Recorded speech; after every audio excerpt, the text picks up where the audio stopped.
Bonjour Laurent Goater, vous Bonjour êtes, Jean-Guillaume. vous êtes en pleine campagne, vous êtes à la bataille pour la législative. Alors d'abord, comment se passe cette campagne? Comment ressentez-vous un peu l'accueil de nos compatriotes dans la circonscription? L'accueil est excellent. Non, moi, mon défi, c'était l'Espagne, puisque je n'y étais pas connu de la même Oui, manière qu'au Portugal. L'accueil est excellent. Je pense qu'effectivement, les compatriotes sont sensibles à des propositions concrètes et à des solutions concrètes. Ce que je vois aussi, c'est que l'accompagnement que j'ai fait au Portugal comme élu local n'a pas été fait du tout de la même manière en Espagne, ni sur Barcelone, ni sur Madrid. Et donc, effectivement, la connaissance du terrain que j'ai pu acquérir en 8 ans d'être un élu local est extrêmement valable. Et finalement, les thématiques, les préoccupations de nos compatriotes en Espagne sont assez similaires à celles du Portugal. d'accord.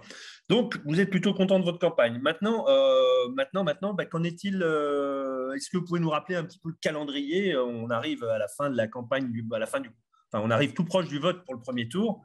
Pouvez nous rappeler les grandes lignes, les grandes dates?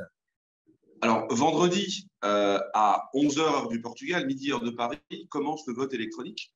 Il y a eu un bug de l'administration, je dirais, on va dire une fois de plus, avec donc un nouveau renvoi d'identifiants et un nouveau renvoi de SMS pour que nos compatriotes puissent voter par le vote électronique. Donc, ils utilisent effectivement, s'il vous plaît, les deuxièmes liens envoyés et pas les premiers. Et surtout qu'ils n'utilisent pas le premier code avec le deuxième lien, sinon effectivement ça ne va pas pouvoir fonctionner. Et donc ce vote électronique va durer quelques jours. Et puis je rappelle que pour toutes les personnes qui n'auront pas pu voter par le vote électronique, ils ont encore la possibilité de faire deux choses. Premièrement, évidemment, le 5 juin, de se retrouver à l'urne. Au Portugal, ce sera de 8 heures à 18 heures.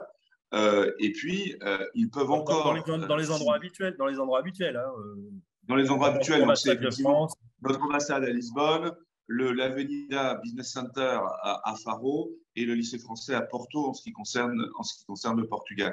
Et puis, on est encore dans les temps, si effectivement des personnes n'arrivent pas à faire le vote électronique et ne pourront pas être le 5 juin à l'urne, on est encore dans les temps de faire une procuration. Je rappelle que ça se fait sur le site maprocuration.gouv.fr et qu'il faut aller faire viser cette procuration après auprès d'une agence consulaire ou auprès du consulat à Lisbonne. Bon, sachant que l'élection, le premier tour pour les Français de l'étranger n'a pas lieu en même temps que le premier tour pour les Français de France métropolitaine. On est en avance Voilà, sur la France. il est anticipé d'une semaine, effectivement. Donc, les Français vont voter le 12 juin et surtout n'ont pas accès au vote électronique. Nous allons voter à partir de vendredi 27 mai. Et puis surtout, notre élection à l'urne est le 5 juin. En revanche, pour le second tour, l'élection à l'urne sera le 19 juin pour tout le monde. Et il y aura bien entendu une phase de vote électronique antérieure. Ce qui signifie que le 5 juin au soir ou le 6 juin au matin, on connaîtra les résultats du premier tour dans les circonscriptions des Français de l'étranger, alors que le reste de la France n'aura pas commencé à voter. Absolument, absolument. Parfois, nous avons effectivement le privilège d'être en avance. Et alors, pouvez-vous nous indiquer un petit peu votre programme de fin de campagne? N'hésitez pas à nous donner les dates.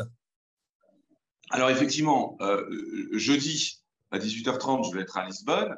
À partir de samedi matin, je suis à Barcelone jusqu'à mardi dans l'après-midi. Je pars au Baléares mardi soir, puis je serai à Monaco mercredi et jeudi, en fait, pour ma fin de campagne sur la ville de Monaco, où je compte avec le soutien de deux sénateurs de poids, le sénateur Christophe Rassa, qui est le président de mon comité de soutien et qui est citoyen monégasque, et puis la sénatrice Jackie de Romédy, qui n'est plus sénatrice aujourd'hui, mais qui est liée effectivement également à Monaco par son activité professionnelle. C'est une architecte très très connue, et j'ai donc la chance d'avoir à Monaco un soutien important et qui me permet effectivement d'y finir la campagne en grand, je dirais. Eh bien, merci beaucoup, Laurent Goater. Bonne fin de campagne et on vous interrogera peut-être à l'issue des résultats. Avec plaisir. La French Radio. Portugal.